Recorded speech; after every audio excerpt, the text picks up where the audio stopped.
Let's get real. Are you ready? It's time. Welcome to Let's Get Real Chattin' with Catherine, the online chat show where we discuss everything physical, metaphysical, practical, magical, social, and political, and everything in between. This is an opportunity for guests to share their unique gifts, talents, insights, wisdom, and knowledge through this interview process with the listeners. We are not a medical advice show, so if you have a medical concern, please seek appropriate medical care. Please use discernment and decide for yourself if the information presented is for you. This is a production of Catherine Publishing exclusively. Copyright protected. No part may be altered or used or sold in any way without the written permission of Catherine Publishing. To find out how to sponsor a show, contact the publisher at cathpublish@wildroseinternet.ca. Okay, that should cover all the business end of the show. Now let's get real and have some fun. So, welcome to Let's Get Real, Chatting with Catherine. This is the online radio video show where we go into the deep with wonderful, intuitive people talking about metaphysical things that maybe some of us are not familiar with, maybe we don't understand, and we would like to know a little bit more. Today, I have a featured interview with Rachel Cuyler, who is also known as her medicine name is White Seeing Owl. And she's been on my radio show for a few weeks, and we've been talking with her intuitive knowledge on the guides. She's able to see the guides. She actually is one of those people who was born knowing that she could see the guides, then went through a process of denying it, and then returned back to it. So we're going to get into some of this stuff with Rachel today. So welcome to the show, Rachel. Thank you, Catherine. I'm so honored to be here with you again. It's wonderful, Thank you isn't for inviting me. It is. I love to be able to connect. The radio and the audio is wonderful because we can really get into the deep, but I like the face-to-face connection where people get to see a bit of my guest personalities, and it creates a nicer kind of a sense of relationship that you don't quite get when it's just a voice. That's correct. And I love this because for me, heart to heart is everything. And I love looking at the windows to people's souls through their eyes and facial expression. And it's not as cold as just electronic. I love the electronic age, but it makes me aware that we're losing some of that heart to heart. So this is awesome. Yeah. We get to have both. I love it. Yeah, I do too. And there is something about that eye to eye, soul to soul connection that you can make. And even though some of our people will be watching this, they're not in the room with us, but there is a connection when you can see someone's eyes. I think that to me is where I get my real gauge about the authenticity of the person, the message. Sometimes there's just personality that comes through that you can't get through the audio. So I'm thrilled that you're willing to do this with us and Excellent. to get into the deep. So Rachel, for people who haven't, we've gone into some of these things on the show, and people can certainly go and listen to them go to my website, Exquisite World website, and there's all kinds of links to the Blog Talk Radio and the teleseminars and so on. But for people who haven't gotten to know you that way, can you talk about that whole situation that most of us are born with our connection to spirit really firm, but some of us actually are cognizant of it, and some of us really aren't. I don't remember seeing angels around me when I was a child. I do remember speaking a different language with my sister. We used to talk all the time, and my mother had no clue what we were talking about. I don't know what we were talking about either, but we played for hours with our own language. So there may be something to that. But for you actually were able to see your guides at a very early age. Am I correct about that? That's right. Here's what happened for me. As a child, I lost my mother at a very young age and was placed in a very ugly growing up time. And I'll just leave it at that.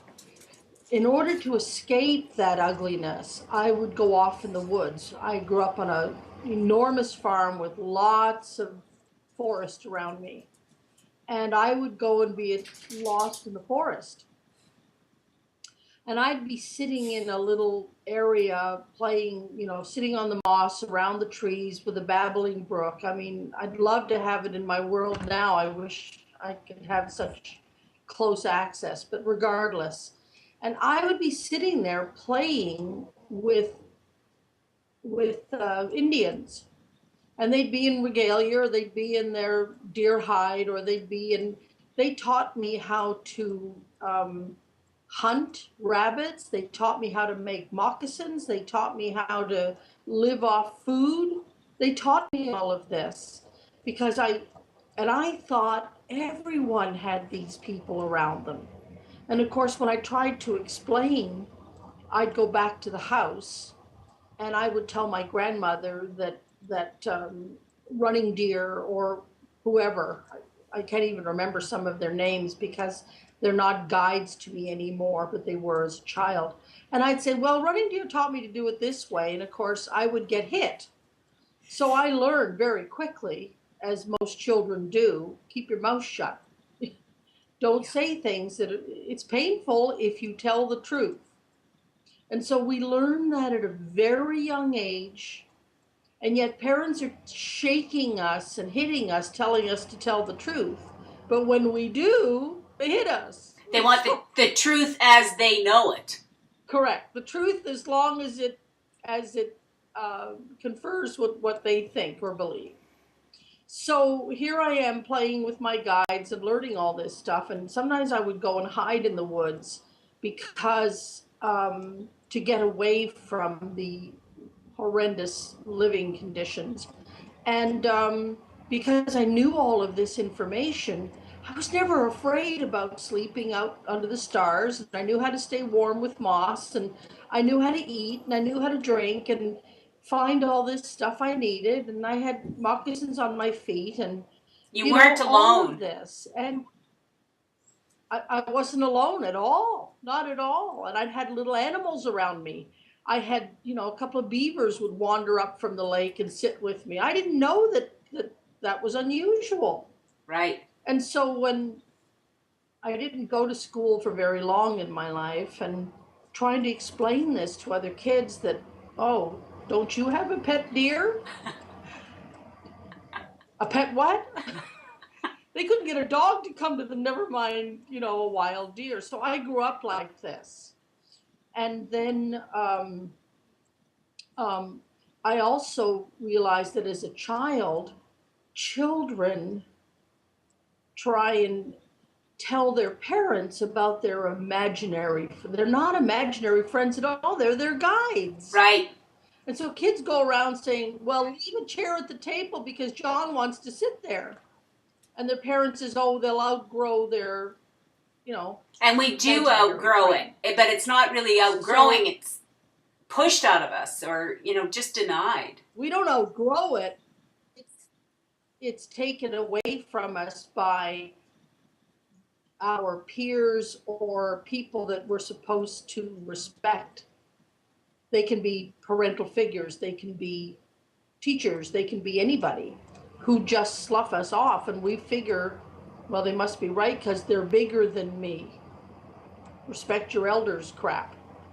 Well, that's okay to respect your elders, but at what point do you come back to your truth? And that's unfortunate because we leave that ability to listen to our guides and then getting it back. I can remember as a child that I was able to channel instantaneous physical healing through my hands to people. I remember my grandmother, she was at that time horrendous person with beating and all of that, abuse. But I remember that she fell down and broke her wrist. And I remember putting my hands on her and instantaneous healing. And of course, I lost that because I stepped away from it. Right. And because it was beaten out of me. What a shame, eh? But that makes you wonder, how many people are wandering around as 4-year-olds able to do this? And But there obviously was a process, because had that not happened to you, Rachel, it would be my belief that you wouldn't be here talking to me today. You know, like in the sense of it's part of the journey, our lessons, what we wanted to absolutely. learn, right? Absolutely. Exactly. Right. So. I had to go through, 20 years of living on the streets and being on drugs and all the horror stories in between those two phrases. And I had to learn all of that in order to bring that wisdom to the people I work with. So when a girl comes to me now, or a young woman who's living in a bad situation, and she's got a male in her life that's hitting her, or children that aren't eating well, or any of those sorts of things, I can identify with that. And given my childhood, and given the 20 years of sex, drugs, and rock and roll, actually I never liked rock and roll. I was a jazz fan. But you can relate. Ain't bad though. But you can. This is the key, isn't it? That's what I'm saying. Is Yeah. you have not just the wisdom from channeling or whatever. This is what I'm talking about. Authentic, real people who've really experiencing the physical and knowing. You can speak from both sides. You have empathy for the child. Because the child you can relate to, you can relate to the young mother, you can relate to the adult woman. Plus, you have this insight from the guides. I just is a wonderful balance. It is, and I'm starting to embrace what a client shared with me, that I am everyday enlightenment for the everyday person. The everyday person. It's all lovely to hear about unicorn dust. It's another to hear how do I get the money to stretch to another grocery bill till the end of the month? How do I talk to my landlord who's trying to give me a hard time? How do I get the car fixed when I've only got $14 in my checking account? How do I do all of these things? And yes, God loves me, but. And we're not willing to listen to God loves me if we're hungry. I agree, yes. As Plato said, fatigue doth make cowards of us all. And when we're living in that life that we think is so real, and the gift that I'm so grateful to pass on to people, Catherine, is that God can be in the $14. God can be in the flat tire. God can be at, Save On as you're going through counting your pennies, wondering, do I buy milk or do I buy bread this week? Or do I pay my electric bill? But God can also be in abundance. God isn't. Absolutely. Right. And my job is to teach you how to access that. Right. And not to live in that fear. That's my job.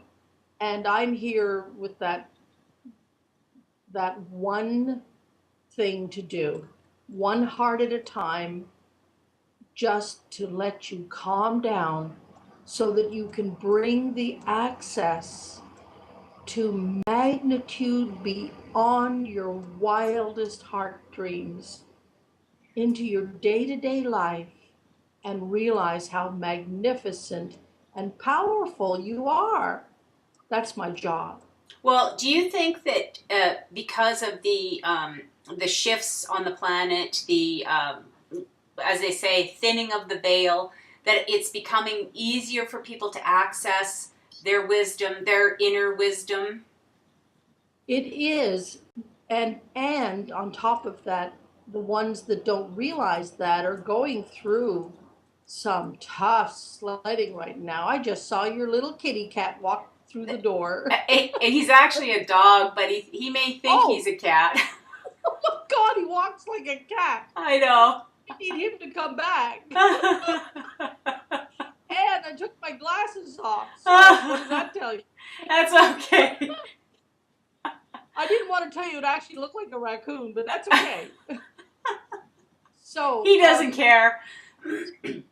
Even healers, everybody on the planet is going through some very difficult times right now of having to drop away so many belief systems, myself included. And in order for that seeing through the veil, you got to get the burlap out of the way. And that's what's happening. That's what I was going to ask you, though. Is that kind of like, I look at your life, what you talked about. You had the gifts, you denied the gifts. Then it's like all the way through you had these hardships. And it's almost like, I'm not going to say that you get the hardships because it's God's way of calling you back. But when you go so far away from source, there is going to be a callback. And it is going to, I mean, your life will get better as you turn back to your natural state of being, let's just say.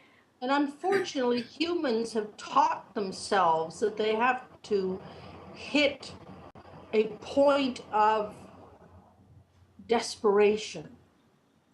And it's unfortunate that we humans learn that way. Now, I've learned at 61 years old, I don't need to reach desperation for the learning to happen. You don't have to hit rock bottom every time.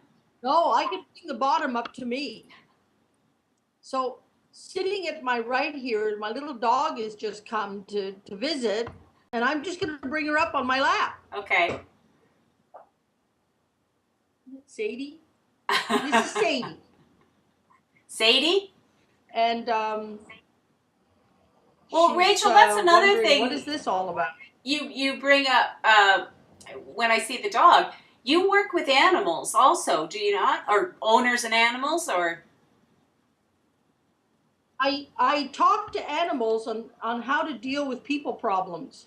Excellent. My gift is to talk to the animal. I talk to the animal how to deal with their owners. Ah, I see. And through that, yeah, the animals are fine. They're just having to deal with so much of their human crap that humans wipe all over them. They wipe all this stuff over their pets. Yeah. They try and replace their lack of love that they're receiving, and they wipe that all over their pets. And the pets take it on as a way of trying to take it away from the human. You know, I read somewhere that so many domesticated animals, and I'm talking like cats and dogs and ferrets and, you know, pets. I'm not talking about cows and chickens. Will give of themselves in a beautiful way in order to take disease and hardship away from humans. Wow. And you see pets take on diabetes from their owners, trying to take it away from them. They take on arthritis. They take on heart problems. I've seen it time and time again. Now, has anyone ever done a study about it? I don't know. I should, write to Cesar Millan and ask him. But this is, and I've had a download from guides about this. So, and can people? It's an interesting thing. Yeah, and so do you actually do, like, let's say I have a dog and there's an issue with the dog. Could I phone you up and you could help me to know why my dog's having a hard time dealing with me? Yeah, I can. Wow. I just tune into the dog. Right. And say, what's going on here? And the dog, because the dog doesn't have all of those boundaries and all of those things that humans say, oh, I have to be polite. Dogs are just real. They're just real. I don't do a lot of work with cats. I don't know cats as well because you don't. I haven't been exposed to a lot of cats. Right. Cats love me. They come around and shed all over me and, snuggle up and they're fine. But that's why cats have staff and dogs have owners.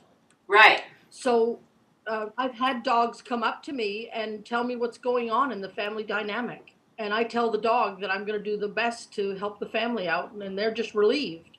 You Yeah, know, somebody finally is listening to me. the trouble is the dogs get it and the people don't. So there you are. You Yeah, know, you can lead a horse to water syndrome. right.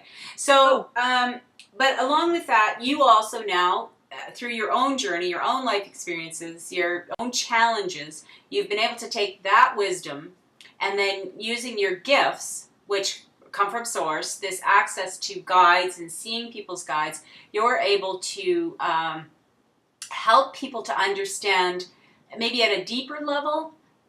I'm asking that as a question. At a deeper level, what's going on there? Because sometimes what's happening in this lifetime is an accumulation of lifetimes that we're trying to maybe heal or trying to resolve, or we have unfinished business from previous lifetimes. Is that the kind of stuff you do, Rachel? I know we've talked about some of this in the past, but I'd just like to go a little bit deeper, if I may. okay. One of the things I do for people is try and have them understand that, and I hope I can maybe do that today, is try and help them with the concept that we don't have to reconnect or go deeper or think more or work harder at any of this. We need to relax into what is truth. And remember, Catherine, it is the truth according to Rachel. Yes. Everything I say is in the world according to Rachel. And I'm not here to substitute my information for anyone else's.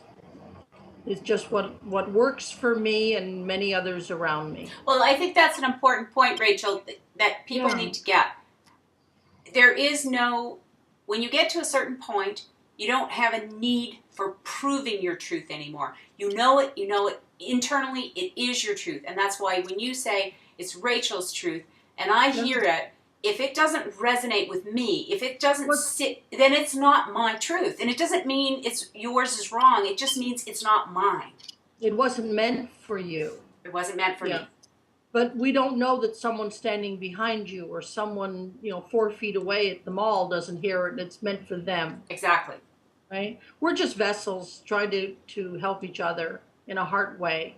But I just wanted to make it clear, like, this is not an arrogant kind of truth. This is the truth. It's so much softer and more, it's so much softer and more connected to source. Like, it just feels like there's the depth to it, and I love that. Yeah, thank you. If your truth, this is where I live. Does what I'm thinking in this moment make me feel at peace? Yes. Does what I'm thinking in the moment cause me to feel uncomfortable in any way, shape, or form? Then I need to shift what I'm thinking. Right. Period. So if you believe that eating green Jello every day is going to bring you peace, then eat green Jello. Your higher self's telling you that you need green Jello, not red, not purple, green. Mm-hmm. I'm using that as a silly way of. Could be anything. And what if it could be anything? It's what brings you peace. And because we're so used to telling ourselves untruths, trying to convince ourselves that we really are at peace. And we've believed such a crock most of our lives because we're out there to please other people instead of ourselves. Now's the time to really go into your core and say, does this feel peaceful? And I may hurt Aunt Matilda's feelings by not eating her bundt cake, but it no longer makes me feel at peace to eat it. I love that. Right? I love when guides come up with these little scenarios because I would know a bundt cake if I stepped on one, but apparently they do. So I always point to this here because I have 2 guides generally. They're the same 2 that sort of follow me everywhere, and they talk in my left ear. And I will share with you, as we've been speaking, about 3 minutes ago, Catherine, over your right shoulder is a guide. I can see him. Oh, Yeah. And um, does, he's does he have something to share? um, he's being certainly part of this conversation, and I'm just going to describe him to you. He's wearing this. It's really funny. Guides tend to show themselves to me by their clothing. It's the first thing I see. And so many of my guides wear hats. Who knew? Cool. But they do. There's a guide standing behind you with this sweet, it's kind of a pillbox hat, and it's red. All right. Yeah. I love it. I'm going to get one. And there's a big smile on his face, and I'm sort of, I don't know if you can see my eyes, but I'm looking over your shoulder and I'm just seeing him, and lots of color, but not in a costumey, clowny way. It's just in a bright, playful, I'm searching for a word here. And Lighthearted? his name feels like, I'm sorry? Lighthearted? What did you say? Lighthearted? Very lighthearted. Yeah. Yes. And it feels like a Ralph name to me. You can call him Ralph. Actually, the name is Raffaero. Raffaero, sorry. Names are funny. So we'll see what he wants. Interesting. But this is what I do. Guides show up. I introduce them to people, and we have tea together and see what that's all about. And I have no preconceived agenda. I just see what happens, and it's been happening to me for many, many years. Has it ever happened And to it you? first came back to me. Sorry, Rachel, there seems to be a bit of a delay here. Excuse me. What I wondered is, has it ever happened to you to talk to somebody that didn't have a guide? I'm having trouble with your question. Are you asking me, could you rephrase that in a different way? Yes. Has someone ever presented to you to be helped and a guide didn't show up? Oh yeah, lots of times. Lots of times. What happens is, because when a client comes to me, my guides help me with the questions that the person has. And I'm going to say the first time a client comes, I have a grandmother energy show up. And it's usually a departed relative, but no one, several generations back. Right. Sometimes it can actually be their grandmother. But what happens is that departed one comes in to check me out. And it's very sweet. They come in and they don't realize I can see them. And they're coming to make sure that their loved one, the living one, so-called living one, is going to be safe, and that I'm not some charlatan. Wow. And once they realize, oh, she is who she says she is, now here's where the fun starts. They act as though I can't see them. And we do this little playful hide and seek. And I say, you can stay if you like. It's up to your granddaughter, grandson, or whoever you come in for. But they do this, so watch my face. They do this. You can't see me. It's like the little kid, the little kid with their hands over their eyes because they're afraid. No, they just are a little embarrassed. Actually, it's like it's the funniest thing, and it's a confirmation for me as well to stay in that absolute love. And many times off they go right away. I've never had them stick around. And most of the time, a guide will show up in that in the session, whether it's up by phone, whether it's in person. Many times I'll be driving in the car and I'm at a stop sign or a stoplight and I watch people walk in front of me. And so many times I'll see a guide walking behind them. And it's so sweet, just as a reminder how cared for we are and how loved we are and how protected we are. And And when you say see, you actually visually see, like, where sometimes movies have depicted energy or, right. But you actually see a being. Correct. Very cool. And in my workshop, I have a workshop called Seeing is Believing. People come, and in a 5-hour workshop, I teach them how to do this. And I have to say, somewhere between 90 and 95% of these people are seeing at least one guide before they leave. Wow. And I have, it's brought me to such an emotional, grateful, teary space to all of a sudden someone shouts out in the workshop, "Oh my God, and they describe this person standing next to me, right, who I know has been there all along, right? Or they see my wolf sitting next to me that comes to me when I do workshops. So everyone has guides. They have them. We all have angels and guides and whatever. We always have them.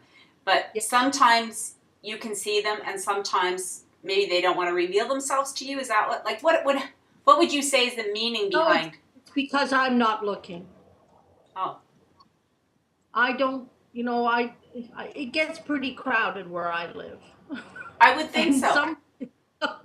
And I have people approaching me once they find this out about me. It's quite sweet. It used to bug me, but now I've learned how to deal with it. It's sort of like you're on the elevator and you find out the person you're standing next to is a medical doctor, and you present your ear to them and say, "I've got this thing in my ear. Take a look at it." And the doctor just very coolly says to them, "Make an appointment." I'd love to make an appointment. Yeah. And that's what I do now. But before, when you said, sorry, people will ask me, "Do you see my guide? What does my guide want to tell me right now?" I said, "I don't know. Make an appointment and we'll find out." Well, yeah, it's inappropriate. I mean, in those situations, yeah, it's about boundaries, right? Right, exactly, and that's the whole thing. Yeah, Pardon? the opposite happens too, Catherine, where someone will be standing there and there's a guide standing behind them, pointing at their head, telling me there's signals guides use, saying that the person's ready to hear. And I have to approach that with a great deal of diplomacy and delicacy, and so that fear doesn't come in. And what's so lovely, in 40 years of doing this professionally, I have never once approached a total stranger that didn't dissolve into absolute joy. Because they were ready. They were ready. And the guide knew that, right? And sometimes a guide will stand behind them, and I'll sort of telepathically ask the guide, "Does this person, are they ready to hear from you?" And the guide will say no. And I let it go. I have to. But I want to go back to something here earlier, Rachel, when I said, sometimes somebody comes to you, and if does it ever happen that you don't see the guide? But now, I just want to get this clear, because you said you don't see the guide because you choose not to. So what would be the reason if I showed up, I've got a situation, and none of my guides are showing themselves to you? Now, in that situation, you're not choosing not to see them, because obviously, no. Right? Okay, so why would that happen? Yeah, I see where you're going. Sometimes people's energy, there's so much fear in their body, and there's so much in the material world in that moment, and in so much, which is all fear-based. They're just blocking it so heavily with their energy that sometimes I can't even get through it because they just don't want to hear. So we put up our walls. When that aura is, absolutely, that aura is so thick. And could other intuitives see it? Absolutely. I'm on my path too. So sometimes I'll have an angel show up further behind them, but I won't see a guide, but I'll see an angel. Right. There's always someone, and then my guides come in very strongly in those times. So would a person like that who's got a wall up, that wall would not be a conscious wall. If they've come to you for help, then they're wanting to move forward, but they've got a wall, so that would be like an energetic wall, right? Right. But they don't really want to move forward. It means they have to shift something. Ah. You know, there's so many people that you can share. You can lead a horse to water. They may be thirsty. They may know the water's there, mm-hmm. and they still don't want to shift. It's too much trouble, too much work. They think they have to revisit the pain. There's all kinds of things going on. And then I get the really angry ones. And all you can do is say, you're loved, pure and simple. And when you're ready, you can come back and see me. But I have to share with you, I've probably only had that happen in 3 or 4 times in my whole career. Yeah. Well, when probably people come to me, they're ready. Yeah. I was going to say, it could be somebody suggests, a spouse or a friend or a family member says, go and see Rachel, and they do it, but under duress. I don't want to be here. And the way the way people find me is that I will be out in public somewhere. They're ready. Their guide has shared with me that they're ready. Mm-hmm. And I look at them and I do my little gentle approach. And then they say, can I come see you? Mm. But what's happened is that could have been centuries in the making. That could have been 20 minutes in the making for that to happen. For all the stars to collide in that beauty in that moment. It takes whatever time it takes, right? But right now, we are at a point from the research I've done, the people I've talked to, I'm kind of getting an idea that there's 7 billion people on the planet. We're all here at this time because we wanted to be here. And for most of us, it's a matter of clearing up karmic debt, karmic exchanges from many lifetimes. I mean, that's why we're here now. And that's why maybe, in my guess, there's more people like you there because there's so many of us that need this kind of work, this kind of help. And I encourage I agree with you on many items that you spoke of, Catherine. And because we're realizing there's lots more Rachels out here is not because there's a lot more Rachels, but because a lot more Rachels are willing to step forward, because in this century, not even century, we're talking the last 30 years. Right. We're not afraid to step forward. We've always been here. They burned us at the stake. They've done all kinds of things to us, right? Exactly. And it's not that there's more of us here, it's just that people are noticing us more because we're willing to step forward without fear. Well, it's that cycle, right? You're willing to step forward. You're being supported in what you do. Right. There's a need for more people to let go of the past and to recognize we can create a better world. And in the last 5 years, light workers are being told to do more. We've done so much teaching, and so much free help. I mean, I can't tell you, for every one client that has, gifted me with my fee, I've done 5 for nothing, which I almost don't do that anymore. I don't have to.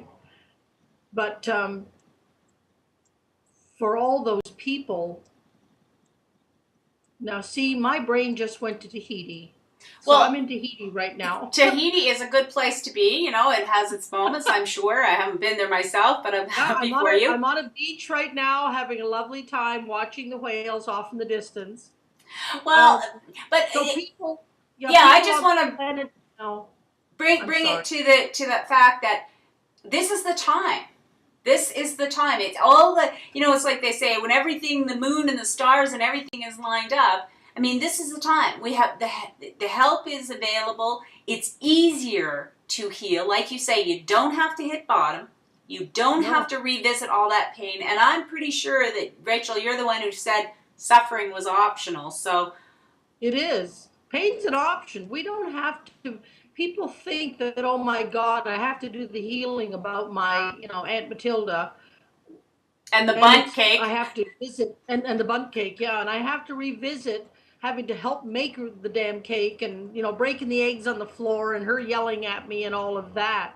You don't need to revisit the pain in order to have it move through you. You can just recognize it and have it come all the way up. People squash their pain. Don't cry, don't feel it. I have to revisit it in order to heal it. That's not true. You don't have to go back into the pain. You can do what I call up on the ceiling looking at it, you know, from a distance and say, oh, yes, that happened. And I feel like crap. And I'm just going to feel like crap. And it's okay for me to feel like crap for a moment or for 5 minutes or for 4 hours or whatever it is. Feel it and then it can go through. And we can just look at it and say, wow, well, I'm going to love myself anyway, and I don't need to feel it anymore, but I need to recognize that it happened and it was bad, and this is what it did to me, and this is how I can move through that. Thanks for the lesson. Thank you, my teacher, for teaching me that. And maybe Aunt Matilda was trying to teach me that it's okay to have an egg break on the floor. Mm-hmm. It's okay. Yeah. And maybe she was trying to teach me to stand up for myself and say, you can't yell at me over a broken egg. I won't allow you to do that. Back off. And maybe that's the lesson. I don't know. What I'm saying is that we can get our lessons and we don't have to visit the pain in order to get the lesson. It's about the lesson, not the pain. Yeah, and the thing is, does that make sense? Yeah, and sometimes these people, like Aunt Matilda or whoever, spouse, whatever, really loves you. I mean, that's at a deep, deep level. That's why the people that give you the hardest lessons are usually people that really love you. I mean, it doesn't mean you have to stay connected to them. It doesn't mean anything like that. It just means to recognize that you don't have to take that inappropriate behavior and turn it into hate for the person. You can say, you know what, okay, they really love me. That was the lesson. Thank you very much. I'm moving on. I don't need any more lessons from you. Love me or not. But, you know. Right. And we're always the teacher and always the student in every given situation. And sometimes we're more teacher than student. And I wanted to, when I went off to Tahiti there for a minute, I wanted to say that light workers have been told now to spend more time on themselves, giving them the love and attention, giving myself the love and attention and the rest that I need. And I don't have to be always giving to others constantly because they've been taught. We as light workers have been here, my generation has been on the planet for, well, I'm 61. So we've been doing this work for 30, 40 years. And it's time now for people to start stepping up, taking what they've been taught. There's one little woman that keeps showing up at my talks, and she's not doing the work. She wants me to do it for her. Well, that's impossible, right? It would be like you sitting there saying, well, I really want a radio show, but someone has to do it for me. Well, that's ridiculous. And so the test I knew, because I found myself going into frustration, and I thought, wow, what a lovely lesson she's teaching me. So I turned to her and I said, I will gift you a reading for no cost to you. She still didn't take me up on it. And that's when I realized, I love the look on your face. Well, obviously she doesn't want to be helped. Why is she, you know? It's not her time. It's not her But time. she made me realize that that was the lesson for me. It wasn't about her. It was about me just gifting myself time and so on.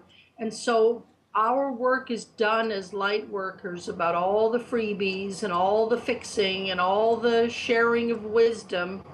And now it's time for people to step to their next level. We all have the ability. Every single one of us has these gifts. Well, and I We've think just pushed it's them aside. time too that, you know, I was saying this on another show with another guest actually about, you know, we have, as a society, we've come to this point where we accept that, you know, you go to a doctor and you pay them for their 15-minute increment. You're not paying for 15 minutes of time. You're paying for years of knowledge, years of wisdom, and their ability Exactly. to interpret it. Same with a lawyer. Same with, Right. you know, so it's, Right. and that's the part of it is that, I mean, to know the law, you're a lawyer, you know the law, but if you don't know how to apply it in that specific situation or interpret the person's situation, you're going to be able to help them one bit. And so people who have done the work, like you and other people like having on my show, I mean, I'm being very exclusive on my show. I am only having people who are authentic, who have done their work. Just because you got a carnival act or you can see people, dead people, so what? You know, I declare that. Exactly. You have to have the ability to interpret what you're getting and to know when to speak what to who and so forth. I think this is critical, you know, and I think it's so different. Yeah. Well, I think that light workers need to be paid. They need to accept that wisdom has great value. And we need to be able to just not see it as, oh, that's spiritual, you don't get paid. Money's here and spirit's over here. No. Spirit, you know, money's energy. Money comes from source too. It's no different than the plumber coming to your house as water's leaking all over your kitchen floor, flooding down into your basement. And the plumber comes in and he takes one screwdriver out of his tool belt and he tightens something and the water stops. And then turns around and says, I'd like $300, please. And you say, well, you only tightened one screw. Yeah, but I knew which screw to turn. Exactly. Right? Exactly. Or the dentist, or the fellow that goes to the dentist and, in 5 minutes, the fellow's fine, and the dentist says that'll be $500. And the guy says, but it only took you 5 minutes to fix my tooth. And the dentist says, well, if it's the time you're worried about, I could have let the pain go on as long as you like. That's the one that really gets me. It's like, I could have drug this root canal out for 3 days, buddy, if you want. Yeah, no problem. I know. But it's about training. It's about what we've learned to accept as a society. Yeah. What people don't realize when they've come to me is that, the lesson I learned about protecting myself, and if I do nothing else on the planet but teach people how to protect themselves, I'm on a one-woman mission to teach those around me to protect themselves, only because I had a dead young girl possess me, and it was terrifying. And I was aware she was in my body. It was the strangest, most terrifying thing I've ever gone through. It happened, I don't know, 30 years ago or something. And fortunately, there was a couple of very higher learned intuitives in the building, and they were able to help me. It was half an hour of pretty scary stuff. Yeah. I was in Can a you? public environment and she started yelling through me, you know, in this strange voice. And I couldn't stop it. And so that taught me about, wow, I'm going to protect myself constantly all the time because there are darker entities out here, you know. Watch the news any given day you like. Yeah, that's that. But So, that's really important, and I'm glad you brought that up, Rachel, because this is where I think it is so important for people to become aware, to educate themselves. Go, just dabbling in something that you really don't understand. It's no different than me deciding to rewire my house. I'm no electrician, so I am not going to be playing with that. That's powerful stuff. exactly. You say, oh, well, I want to invite in blah, blah, blah. If you don't know what you're inviting in, you could be That's very right. sorry. I actually had an That's right. experience with a woman who has a gift, I'm just going to say, but she doesn't understand the degree of her gift. And and she's afraid of it, clearly. And she does angel readings and stuff. And when she knows something was around me, a relative of mine, came into her space, and it didn't want to leave.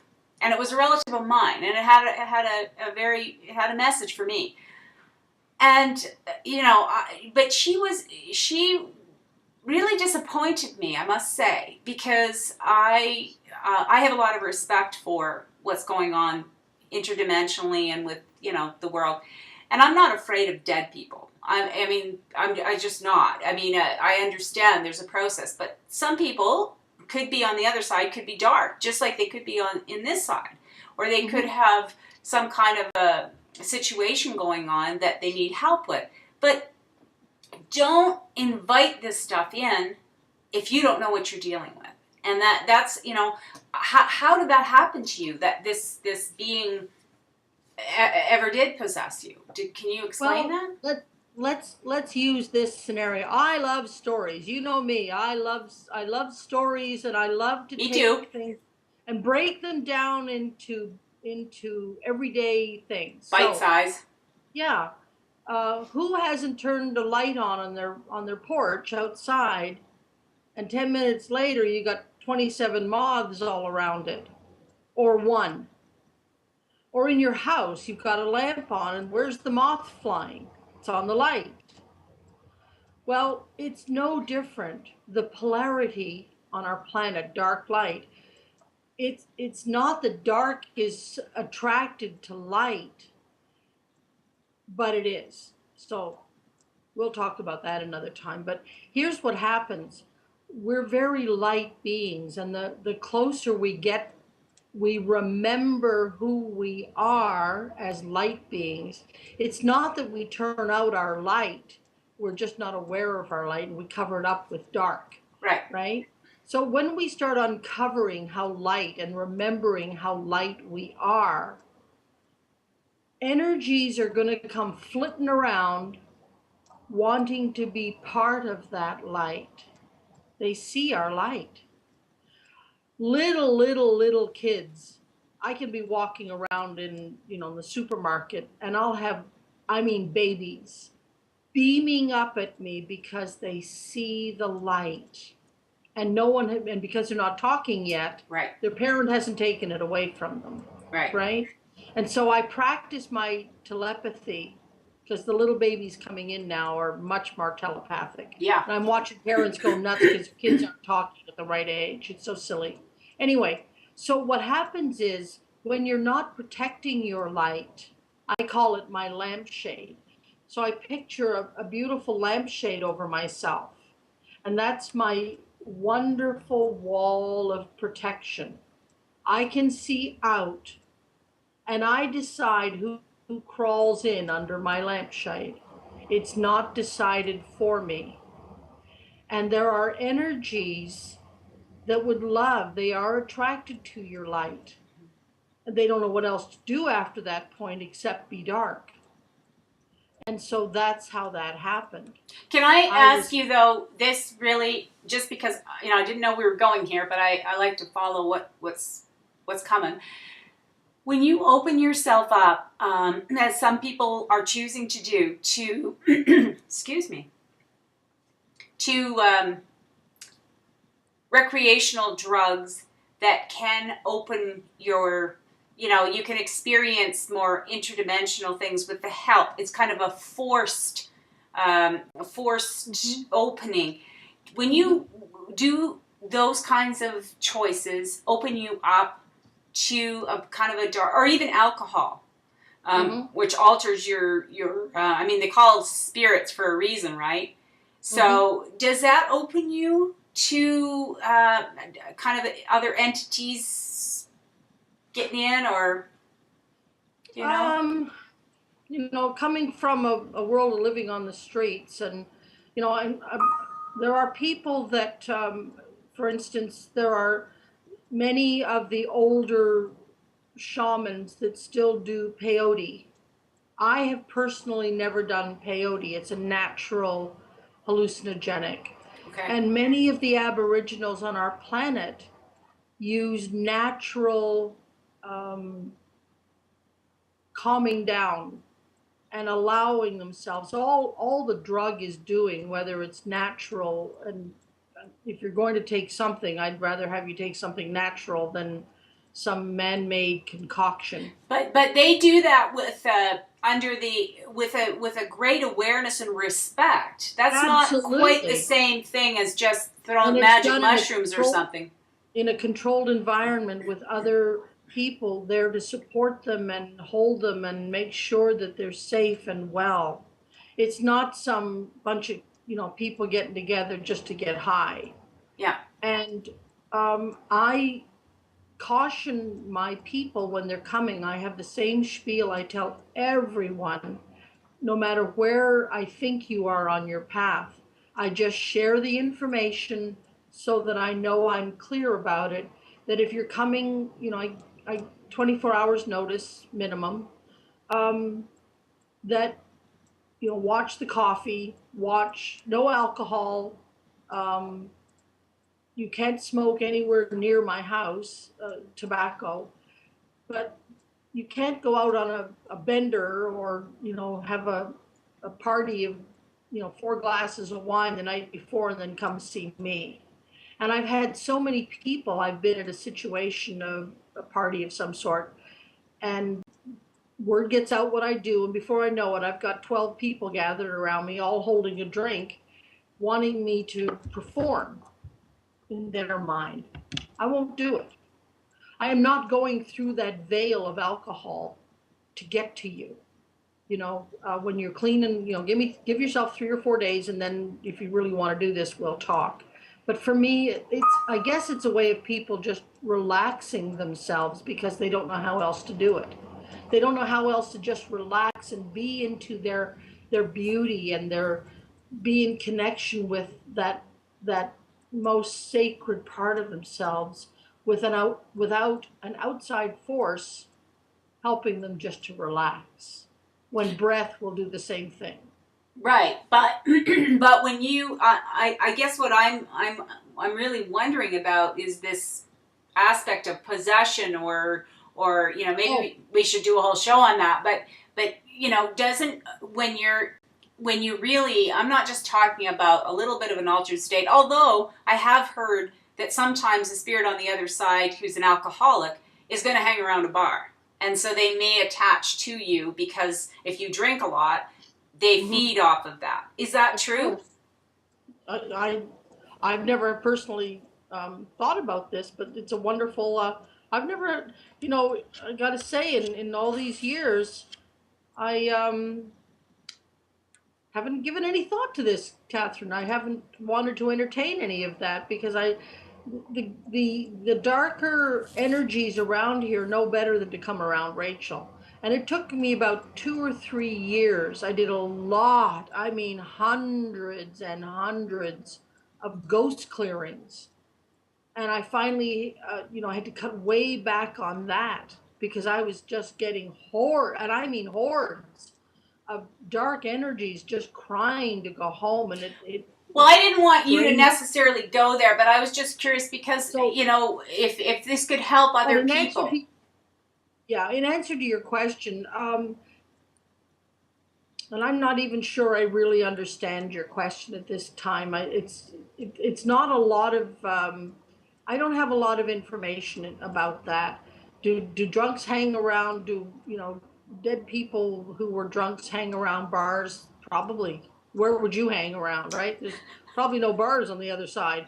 You know, um, and and then the other side of the coin is, if I'm living in that negative state, what else am I going to attract but Right. negativity, right? So that's where I would go with this conversation. Like attracts like. We know that what we think of is. Right.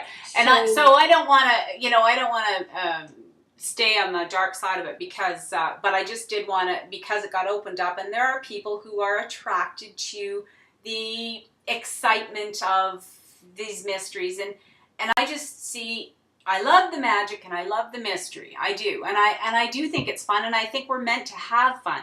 But at the same time, like I say, electricity has a use, and it can be fun to be used, to apply to certain things. But there has to be respect. And it's a dangerous thing.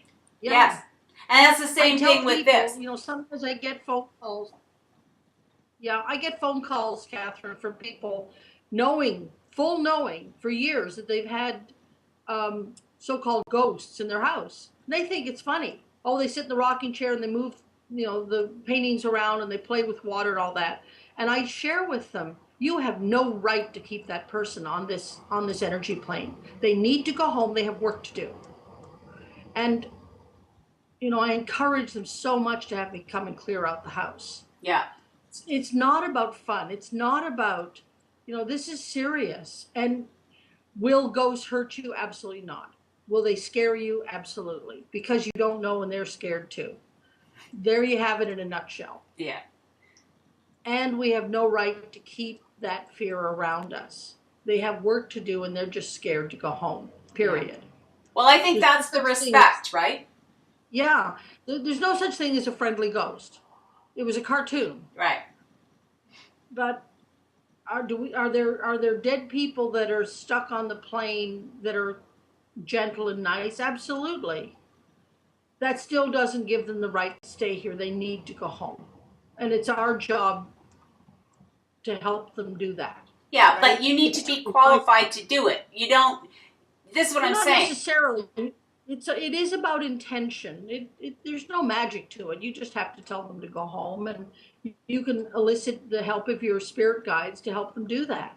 It's all about intention. You don't need some, big spiritual master to come in. And I've seen charlatans on this planet, and it breaks my heart, but I've seen charlatans take advantage of people like this. They show up with all their bells and whistles and their dog and pony show and make a big elaborate thing out of this, when all you have to do is walk in and say, okay, I feel the energy here, and my guides or angels, please escort this person home. And then I just talk to the person. It's time for you to go home, and we're here to help you. Don't be afraid. Boof, off you go.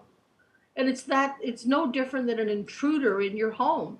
You call 911, which is your spirit guides, right? Right. I mean, if you came in your house and there's guys rifling through your underwear drawer, what would you do? You wouldn't say, oh, well, this is fun. Why don't I make him dinner?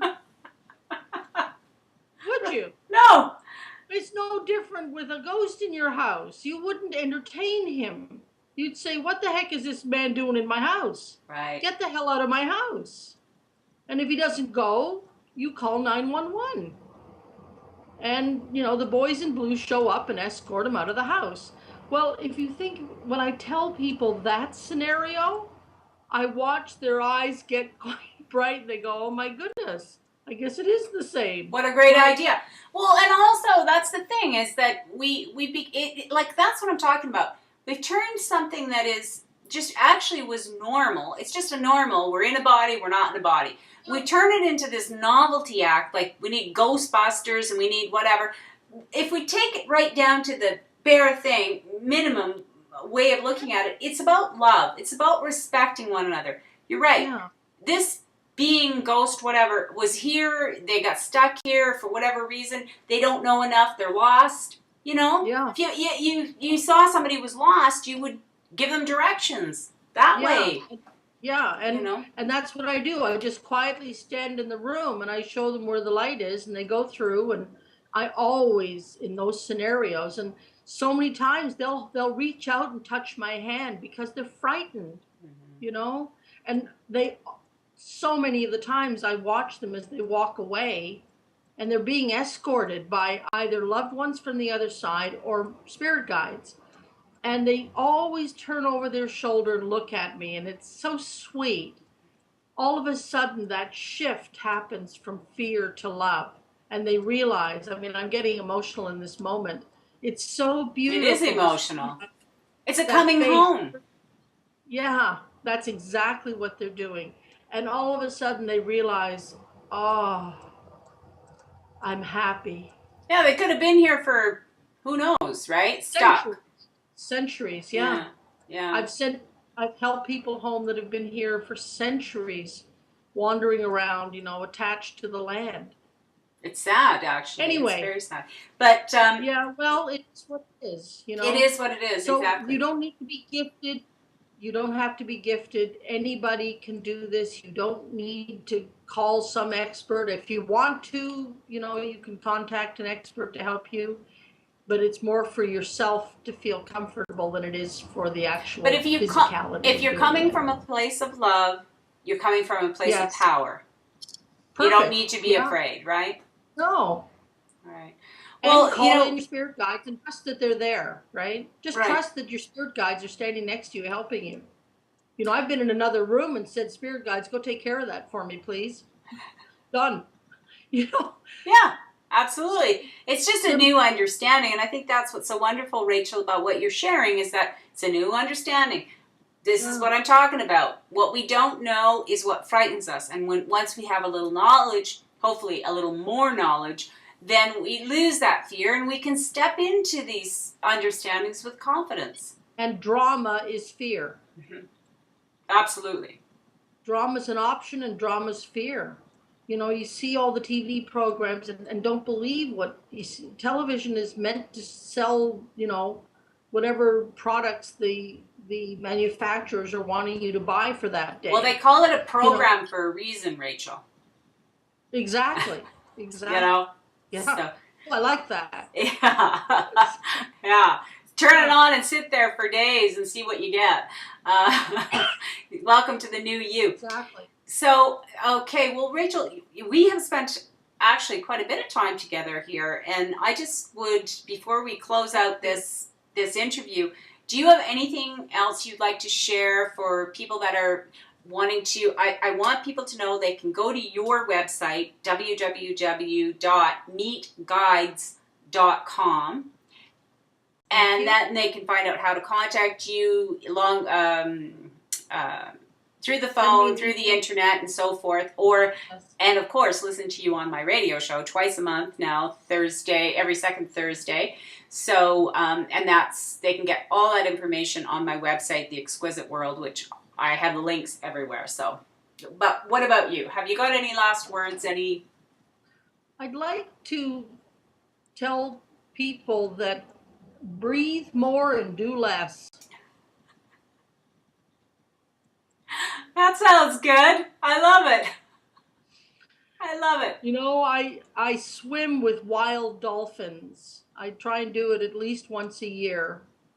And if you've ever been in the water in a pod of dolphins, they're conscious breathers and we are not. They watch what is in front of them. They don't get together and say, wow, did you see that boat 2 miles back? They're only looking here, and they're moving as one. You see a flock of birds all rise as one bird.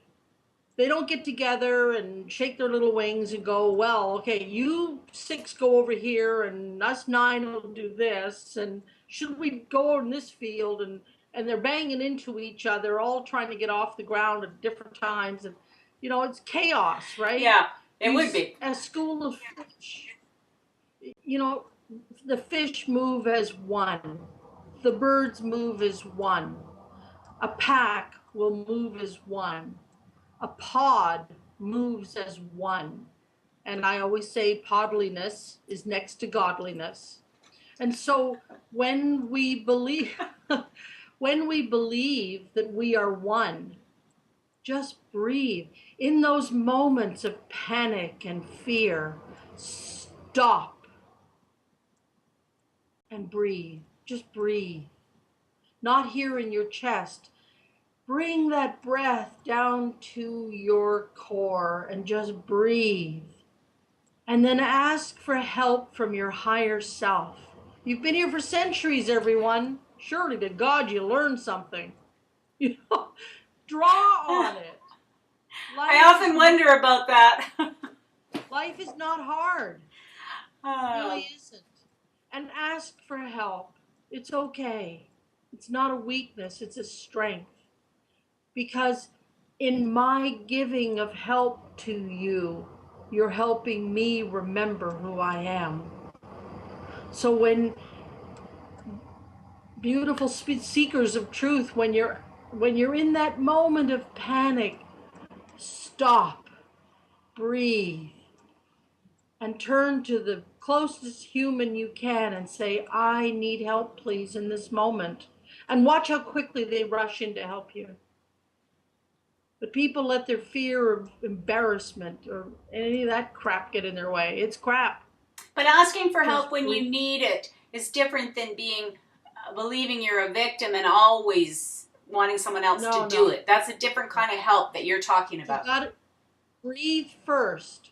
Go into your own power. You've got access to everything you need. You're not dependent on anyone. And if you need a little help, you need a hand to be held, or you need a shoulder just for a moment. Say, I'm trying to breathe here. Do you want to breathe with me? I do it with strangers all the time. I was out with a girlfriend last week and she said, Rachel, you hug everybody and you just make friends everywhere you go. I said, yeah, do you notice how many of them cry when I hug them? Because we're tired and we're looking for this, oh God, I need a moment. Yeah. It's okay. Yeah. Yeah. And then the rest of that person's day, including mine, is so much the better because I'm part of the pod.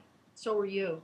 Yeah. So in closing, Catherine, thank you so much. And I look forward to having our pod time again. And I just love so much what you're doing on this planet and speaking your truth. And your throat chakra is just alive and bright and wonderful. Good. Because I need it. Keep it. No, you have it. You don't need anything. You have it. I have it. And so we're grateful to have you walking this path with us. I look forward to our next time together. And next week, I believe I'm speaking about passion. Oh, absolutely. Boy, that'll be fun. I know. I'm really looking forward to that. Well, perfect. Rachel, I really appreciate your being with us and sharing, and absolutely wonderful. Fantastic. So you've been listening to Let's Get Real, chatting with Catherine, and watching Rachel Cuyler. And so here's my kiss for everyone. I love it. From Tahiti. I love you, Rachel. Thank you very much. You. Bye. Bye-bye. Thank you to each and every one of you for joining us today. I sincerely hope that you have gained some wisdom or insight that will assist you in doing your part to create a world we can all live with and thrive. This is your host, Catherine Whalen Costin. You've been listening to Let's Get Real, Chattin' with Catherine. Please feel free to go to the links on the sidebar to keep up to date through my Exquisite World website. Visit my page on Facebook and read articles on WordPress and on my website. And for those of you who like the video, check out my YouTube channel. And if you'd like to sponsor a show, please contact the publisher at cathpublish@wildroseinternet.ca. Blessings to you until we meet again.